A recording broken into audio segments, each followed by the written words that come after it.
moi, la liberté d'expression, c'est primordial et oui, je pense que les Français sont très attachés à cette valeur. Et je pense qu'après un an après les événements, ça restait d'actualité. Et donc il faut toujours être très vigilant pour garder cette liberté d'expression dans notre vie du quotidien.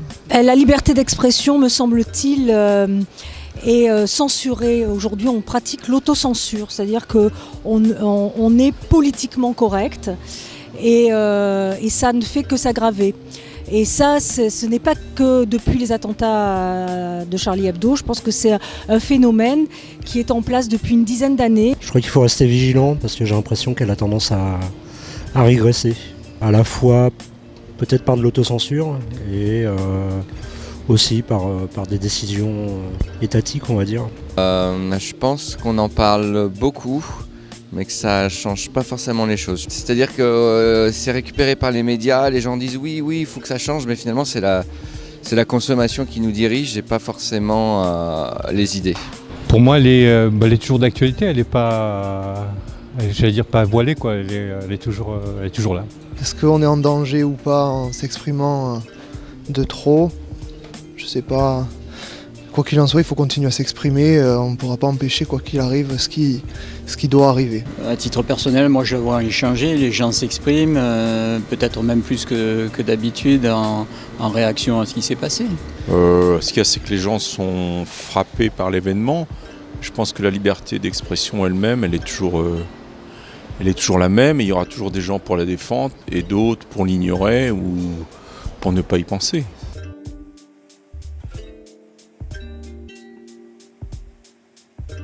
Moi, comme j'habite à Paris, je ressens une différence. Pour moi, ça ouvre un peu plus les consciences en fait, par rapport à avant où on se disait que ça se passait ailleurs en fait. C'est vrai qu'il y a un peu de peur qui s'est installée, ça c'est sûr. On l'entend dans les médias, mais je pense pas qu'il y ait vraiment de différence. On a vu l'extrême droite qui est passée en avant. Ensuite, les gens, ils se sont remis sur le bon chemin peut-être. Ils se sont rendus compte que c'était peut-être pas la solution.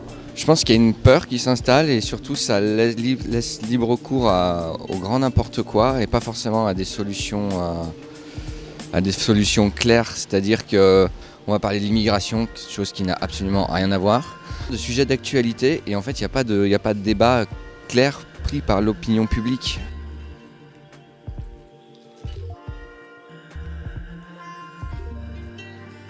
Je ressens une différence dans le sens où je pense que les Français ont pris conscience de leur liberté d'expression, qu'il ne fallait pas bafouer. Pour moi, c'était impensable, même il y a encore 10 ans, qu'on puisse remettre en question le principe de laïcité, qui est un principe fondamental de la République française.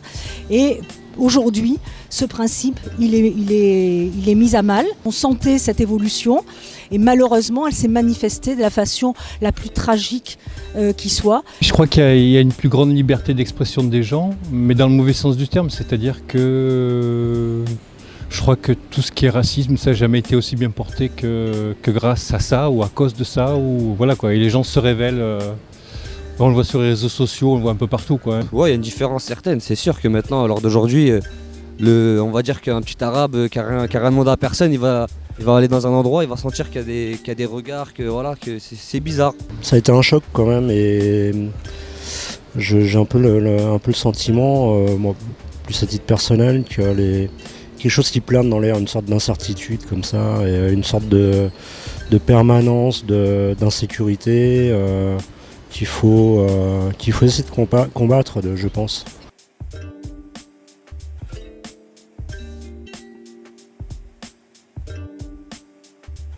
Moi je pense que c'est plutôt les derniers attentats qui ont lieu à Paris, qui ont frappé toutes les strates de la population.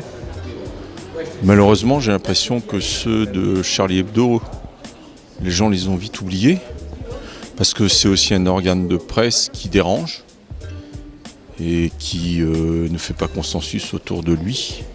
C'est un peu une exception dans la presse française. Oui, une différence fondamentale, il y a certains qui manquent. Mais sinon, je pense que ça va permettre peut-être à d'autres de prendre leur place, même si Dans la bande des Zouaves, là, il y en avait quelques-uns qui sont irremplaçables. Wolinski, Cabu sont des gens qui ont accompagné mon enfance, ma jeunesse. Et il y a toute une génération qui a disparu d'un coup et qui est quelque part ma génération.